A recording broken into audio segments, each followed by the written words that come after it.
Imagine your alarm goes off. It's time to start the workday. You reach for the bedside lamp, but outside your window, it is pitch black. The sun won't rise for hours.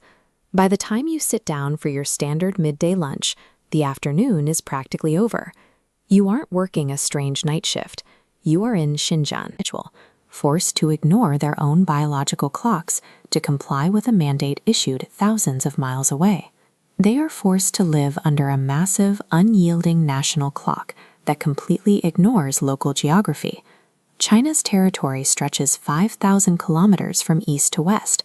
Overlaying the contiguous United States, a similar landmass, reveals the anomaly.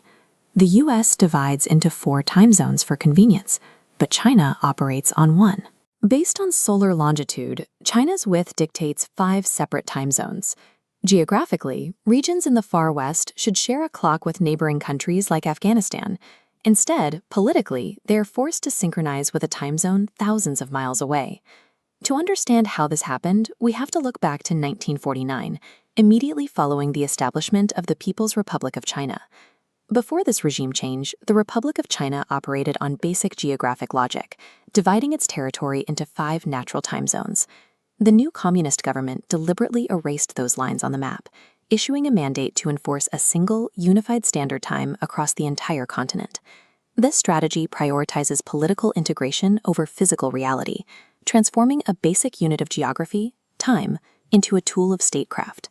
Under this new policy, time ceased to be a measure of the sun. It became a daily, inescapable reminder of the central government's absolute authority. Imposing Beijing Time serves 3 distinct state goals. The first is unity. By forcing the entire population to synchronize, it creates a powerful psychological tether to the capital's rhythm. The second is efficiency. Operating on one clock vastly simplifies national governance and strictly aligns nationwide transit and railway networks. This uniform schedule was crucial during the era of communal work units, ensuring 1 billion people woke, labored, and rested as one synchronized machine. The third goal is geopolitical posturing. Presenting a massive, undivided time block on the world map projects the image of an unbreakable, monolithic superpower. On paper, this mandate is a masterpiece of administrative control. In practice, it inevitably crashes into the biological requirements and circadian rhythms of the citizens living out west.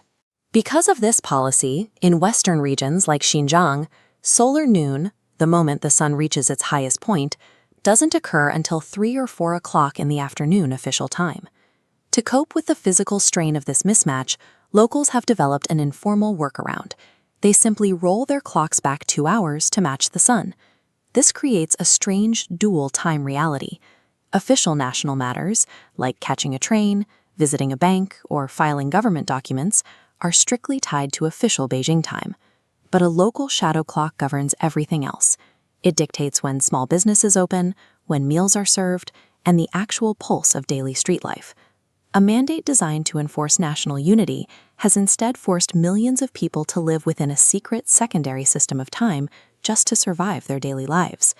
A single national time zone projects absolute control over an immense empire. Yet, it begs the vital question of whether such an extreme mandate actually works on a psychological level. If a policy meant to force integration is so detached from physical reality that millions must live in a dual clock society, does it truly unify the nation? Or does it just highlight the vast distance between the rulers and the ruled? A state can draw whatever lines it wants on a map, but it can never legislate away the basic laws of nature.